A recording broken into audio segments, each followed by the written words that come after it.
What is up, adventurers, and welcome to a brand new ShawnSetGO video. In this video, we'll be covering, well, why do situations like this happen where we need to blame the healer absolutely for it? But in reality, this is where the DPS tears in the fire. In these situations, I think that we boil it down to, it's one of the situations that you just have to deal with whenever you're a healer. But why is it this way? So let's talk a little bit about healers, the current state. And I think, to be honest, I mean, let's do like a little bit of a pulse check on healers, see how they're doing, see if they're okay, see if they're handling life all right. Because honestly, a lot of people are of the opinion where they're this unironically, but then additionally, you have people who are with the healer saying, addendum, usually the worst DPS says this: people need to realize having a healer doesn't mean that you don't have to do mechanics or press defensives and M+. Honestly, it's one of those big things that as much as it's usually the healer who's the one calling you out as a DPS, I'm appreciative of it. I'm one of those people that CC is healing. CC to me is healing, because without it, you're preventing a possible heal or preventing possible damage that you wouldn't have had to take if you just simply hit a single button. So it's just one of those things that I think healers have to deal with. So especially in a higher M+, at some point, avoidable damage is just going to one-shot you. A healer is just there for an avoidable damage and the tank, not to fix your DPS mistakes or greed. I disagree with that second part though. That first part had it. It had it. It's healers, even if they could heal you out of a one-shot situation, like something that nearly clears you, like they could save you in that moment, I don't think it matters in the grand scheme of things, because usually it's short. The one-shots, put that aside. But if you take the situations where mostly people die and they complain, there's usually like a few preventable mistakes that happen before that, to where it's like you can't narrow it down to healer. That's just like the last thing that happened before you died. So there's not really, things aren't adding up. I go as far as to say, as the majority of players do not know this. A lot of players doing M+ just treat it like normal or heroic and just stand in the bad. I will say, a lot of times people know that it's bad, but they're like, well, I've had a healer heal me through it. Or the second thing, which is, I need to make this parse, so I'm willing to risk it. Now, I do think it takes a smart DPS, a smart tank, a smart player in general to know what's reasonable to stand in, or what's I could respond to this quick enough as a player, and then matched with enough heals, then I should come out of this okay. But I'm here to say, in my Disney shirt, that a lot of people, when it comes to running into something, it usually is accidental. It's accidental, and so that's why I disagree with that second part, which is not to fix your DPS mistakes or greed. I honestly think the creation of healers was made to make, like, for the natural nature of human beings to zero in or focus in on a mob, or to focus on movement and then walk off a ledge or something like that, or position themselves poorly. I do think healers were created large in part to help solve natural human behaviors. Otherwise, this would just be a game where the goal was to be as perfect as possible 100% all the time. I don't think, as much as people like to claim that that's the case, I think mistakes are among us. That was so dumb. But let's look at the next one. The next one says, healers in the end game content, how do you keep on doing? Because I have 2 healers at level 80, Preservation Evoker and Resto Shaman. Resto Shaman, by the way, fantastic. If you've never done healer, fantastic. If you do Totemic, I think it's Totemic Resto, one of the easiest starts in season 3, if you want to get like just a taste of it. I've been focusing on the Shaman anyways. That is besides the point. My point is Mythic Plus is not fun. It's stressful, and even with me having prepared beforehand, figuring out a rotation geared up from the 645 to 670. It spelled out the one and didn't do the other. And throwing everything I have out there, I still end up dying. And so did some of my party. Furthermore, insane breakneck pace, is that perfectly common? I'm supposed to be used to that. Not sure how that is physically possible given the amount of AoE that's constantly put out. TLDR, question for the healers is, how do you stay healing in Mythic Plus when it's so extremely stressful? Nobody doing +2s has any clue what they're doing. The players who know what's going on have eclipsed that key level already. Most people skip it, to be honest. I can heal +6s fairly easy. Ran Aura 2 with a tank friend and Pug DPS the other day. Didn't get past second boss because of lack of interrupts. I mean, it's just kind of... Arakara. Are the interrupts essential there? I know there's the extra mob, but maybe it's just that. Anyways, 670 is low eye level. A majority of people doing low keys don't actually know how to play the game and make the dungeons way harder by failing simple mechanics. Yeah, standing in the puddles, things like that. I would say like the low keys, you can get away with messing up a lot. And that's very understandable, but you also know how to be able to need to know how to be able to respond to making those mistakes too still. So I think it requires a lot of self-reliance or reliance on a third party or yourself. And a lot of people are going to go, well, the third party is responsible. So you might want to get some hero pieces from Delves is what they're saying. But the rest is game knowledge, good use of cooldowns, of course. Here's your problem. You're a good player and you see most everything that is going on, but you are putting too much of the team's responsibility on yourself because you're not, because you are the healer. And that's the honesty. I mean, like, what should you be doing as a healer? Healer, for the most part, it's balancing a few things, but I would say the first thing is when those situations happen, you need to go, could you have saved that member from dying? If it's no, then you should still check why they died. You know, just check why they died to see the most common things. So you can react to them if there is a situation where you can save somebody out there. Not that you have to, but you should know it. So using those death logs and seeing how long it, like could you have saved somebody from that, say like that 6 seconds of time? Maybe. Not necessarily your responsibility, but maybe. And then yes, say was maybe your heal was lacking. In reality, I hate to be like, it's never the healer's fault, but in reality, there's usually a grand scheme or a bigger scheme of things. But you should still look to see what was done in there. So death logs, big importance. Like I think review the tapes. It's 1. 2, it's lethality. A lot of healer content creators are going to say this is lethality. How deadly is this cast? If it takes 1/3 of their health, not a big deal. But if there's 3 casters or 3 rapid fire casts that don't get interrupted, they're dead. So understanding where that comes into play and understanding that just because it does 1/3 of the health doesn't mean you should panic. So don't panic.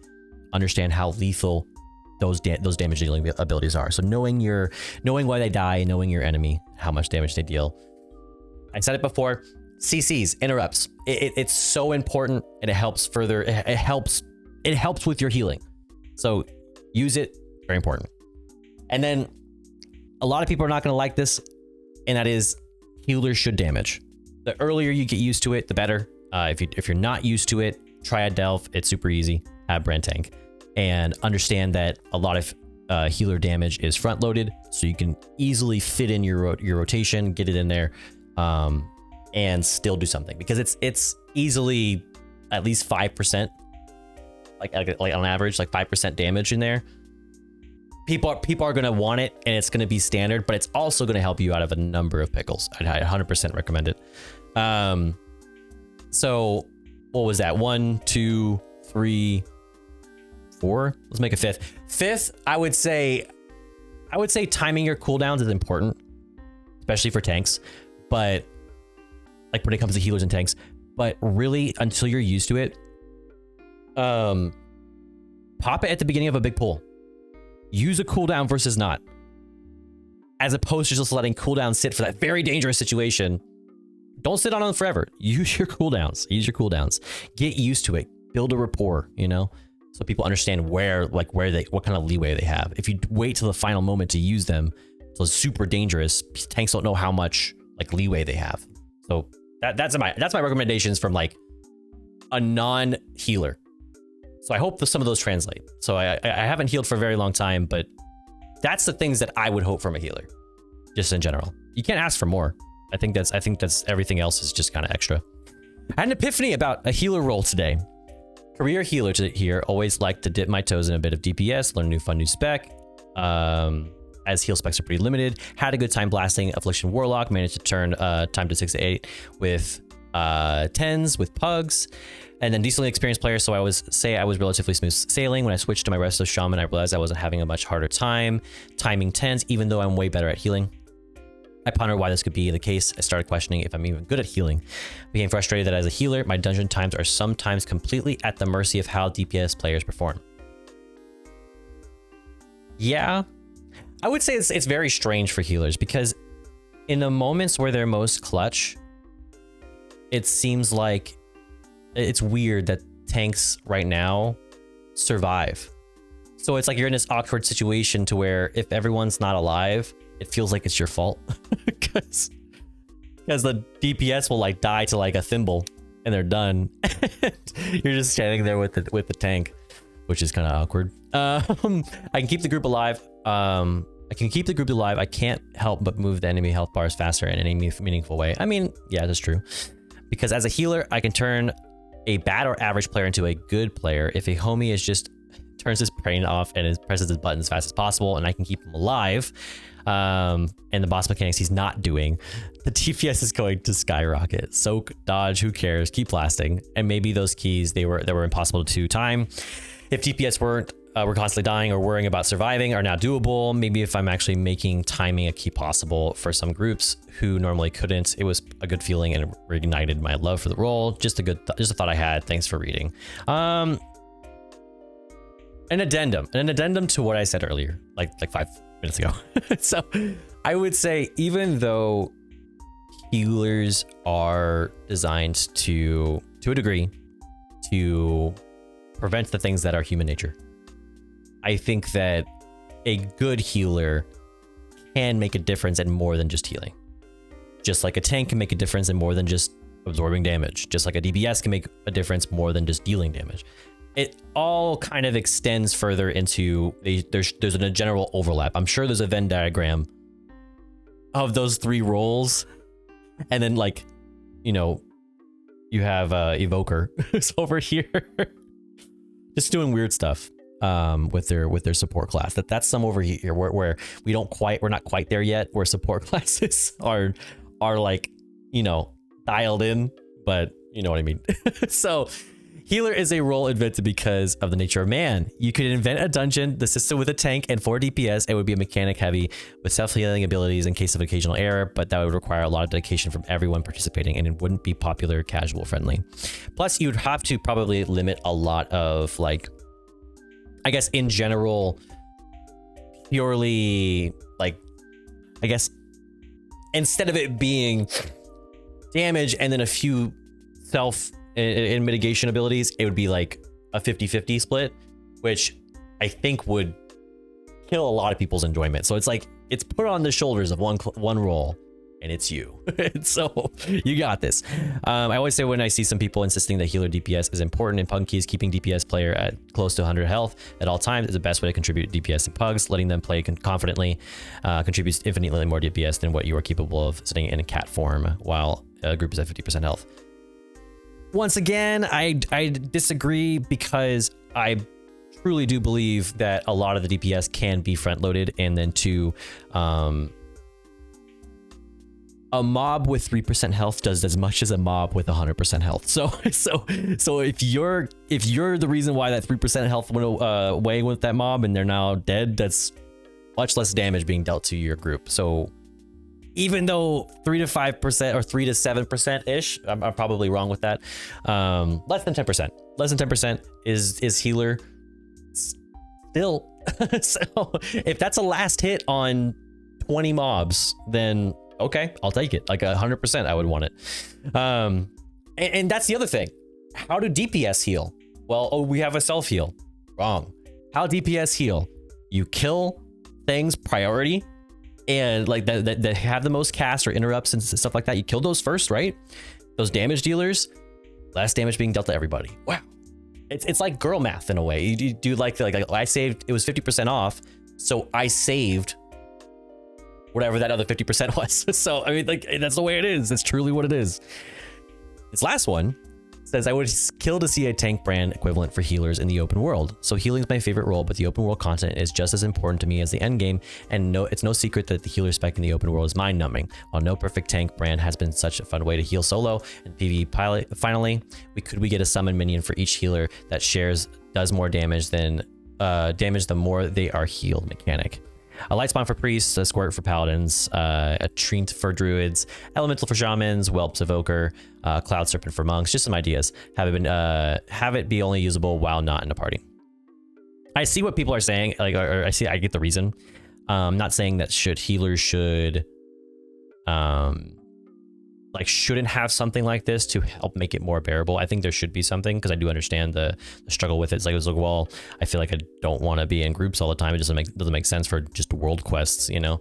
But simultaneously, I do also get not doing that. That just seems like a little bit much to do, when I think there's two important things as a healer. One, learning your damage, and two, understanding that healer is meant to fill a role. If you're not filling that role, then why use healer? But I think there is a solution that I think is personally better, and that is create within the healer talent tree a damage dealing build. That to me makes the most sense. Like, it's keyed for only self-preservation heals and a lot more damage. So it wouldn't work in a group, is what I'm saying.